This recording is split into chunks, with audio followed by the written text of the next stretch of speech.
네, 여야가 유예 법안 처리에 실패하면서 지난 27일부터 중대재해처벌법 적용 대상이 50인 미만 사업장으로 확대됐습니다. 그동안 영세 사업장들은 인력과 비용이 없어서 제대로 대비를 못했다고 호소해 왔는데요. 현장에 혼란이 없을지 박시영 변호사와 이슈와 법률에서 살펴보죠. 어서 오십시오. 네. 자, 50인 미만, 5인 이상 사업장으로 확대 시행된 중대재해처벌법. 어떤 내용이고 확대 시행으로 어떤 점이 달라지는지 좀 소개해 주십시오. 네, 중대재해처벌법은 안전보건 시스템이 구축되지 않은 상태에서 사업장에서 중대재해가 발생할 경우에 경영자나 사업주에게 직접적인 형사 책임을 물을 수 있는 법률입니다. 그래서 중대재해라고 함은 사망자가 1명 이상 발생하거나 6개월 내에 동일한 사고로 2명 이상의 부상자가 발생하거나 1년 내에 동일한 요인으로 인해서 3명 이상의 질병자가 발생하는 사고를 의미합니다.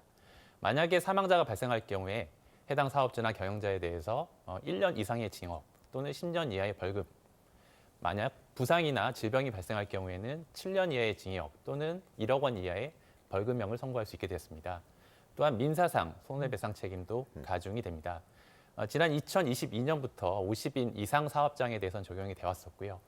앵커께서 말씀하신 것처럼 50인 미만의 사업장의 경우에는 인력과 비용 문제로 2년간 시행이 유예되었다가 1월 27일부터 시행이 된 것입니다. 네, 중대재해처벌법 시행 전에는 사실 산업 현장에서 사망 사고나 어떤 큰 부상이 발생했을 때 사업주에게 책임을 직접적으로 물을 수가 없었던 겁니까? 어떻습니까?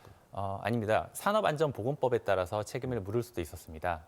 다만 경영자가 만약에 현장 책임자에게 본인의 권한을 위임해 둔 상태였다면 현장 책임자가 책임을 지는 구조였습니다. 네. 근데 이번 중대재해처벌법은 그런 것과 무관하게 이제 경영자에게 직접 책임을 물을 수 있도록 해놨기 때문에 안전 시스템을 구축을 하고 이를 지속적으로 점검 관리하였다는 점을 이제 경영자나 사업주가 입증하지 않으면 이제 책임을 지게 됩니다. 네. 또 하나는 기존에는 이제 현장에서 발생한 사고, 즉 그 현장에서 일하는 노동자의 사고에 대한 책임을 물었다면 이번 법에 따르면 중대 시민재해, 즉 특정 제품을 사용하는 이용자 또는 소비자가 피해를 입은 경우에도 법이 적용됩니다.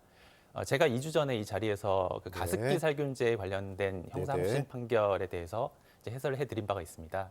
만약에 중대재해처벌법이 시행된 지금 시점에서 이제 그런 동일한 사고가 발생을 했다면 중대재해처벌법에 따라서 좀 더 무거운 처벌이 가능해진 것입니다. 네, 중대재해처벌법이 확대 적용되면서 노동계와 기업들 또 경영계 입장이 모두 엇갈리고 있는 그런 상황인데 특히 이제 중소기업들 어떤 비용 부담들도 많고 하기 때문에 반발이 거셉니다. 애초에 5인 이상 50인 미만은 유예됐다라는 거는 어떤 의미였을까요? 그렇습니다. 지금 50인 미만 사업장, 5인 이상 50인 미만 사업장의 수는 약 한 83만 개로 추산이 되고 있고요. 거기 현장에 종사하는 노동자 수는 약 800만 명으로 추산됩니다. 이런 영세한 사업장에서 산업안전 시스템을 구축하기 위해서는 비용이 많이 듭니다. 이를테면 대기업의 경우에는 초기에 많은 비용을 들여서 현장에 시스템을 구축을 하고 또 안전보건 인력도 채용을 하고 그리고 실제로 이게 제대로 가동되는지 여부에 대해서 로펌에 의뢰를 해서 로펌이 점검해서 인증을 하는 구조로 지금 운영이 되고 있습니다. 만약 이렇다면 현장에서 사고가 발생하더라도 기존의 시스템을 구축을 했고 로펌을 통해서 그 시스템이 문제없이 가동됐다라는 점을 주장 입증할 수 있기 때문에 면책 가능성이 높아진 것입니다. 다만 영세한 사업장의 경우에는 바로 그런 비용들을 들이기도 쉽지 않고요. 그런 시스템을 구축하기도 쉽지 않았기 때문에 2년 동안 시간을 두고 준비할 수 있는 기간을 부여한 것입니다.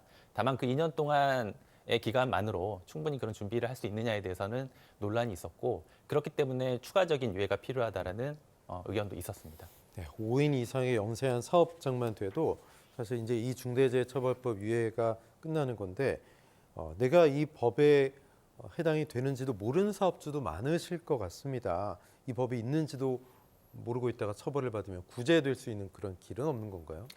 결론부터 말씀을 드리면 사업주께서 네. 이 법이 시행되는지 여부에 대해서 인식하였는지와 무관하게 만약에 산업 현장에서 중대 사고가 발생을 했고 그런 중대 사고를 예방할 수 있는 시스템이 구축되어지지 않았다면 형사 책임을 지셔야 합니다. 그렇습니다. 그래서 이 프로그램을 시청하고 계신 만약에 상시 근로자가 5인 이상인 사업장을 운영하고 계신 사업주시라면 반드시 그 체계를 구축을 해야 되는데요. 쉽게 말씀드리면 우리 사업장에서는 어떠한 방식으로 그러한 사고를 예방하겠다라는 매뉴얼을 만드셔야 됩니다. 그리고 그런 매뉴얼을 만드신 다음에 현장에서 종사하고 있는 근로자, 노동자들에게 다 공유를 하셔야 되고요. 별도로 필요한 범위 내에서는 산업 안전을 관련돼서 책임을 질 수 있는, 그걸 관리할 수 있는 인력도 두셔야 됩니다. 또한 사고를 예방할 수 있는 예산도 어느 정도 준비를 해 두셔야 됩니다. 이런 것들을 갖추신 다음에야 면책이 될 수 있는 것이고요. 특히 우리 사업장에서 어떠한 위험 요인이 있는지에 대해서 꾸준히 점검을 하셔야 되고요.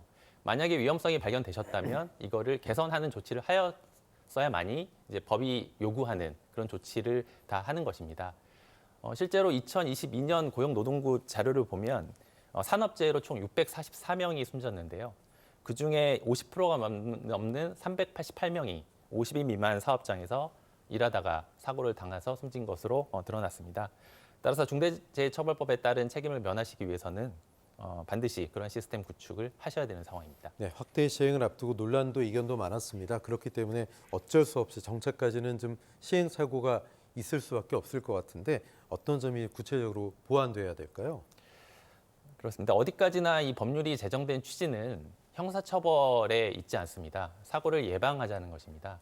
따라서 영세한 사업장에서 그런 사고를 예방할 수 있는 시스템을 구축할 수 있도록 정부가 컨설팅을 하고 법률이 허용하는 범위 내에서 재정 지원을 하는 것이 필요합니다. 실제로 정부가 산업안전 대진단을 하겠다라고 밝혔습니다. 그래서 사업주시라면 산업안전 대진단에 참여를 하셔서 컨설팅도 받으시고 재정 지원도 받으셔서 그 사고를 예방할 수 있는, 할 수 있는 범위 내에서 최대한의 조치를 하셔야 되는 상황입니다. 네.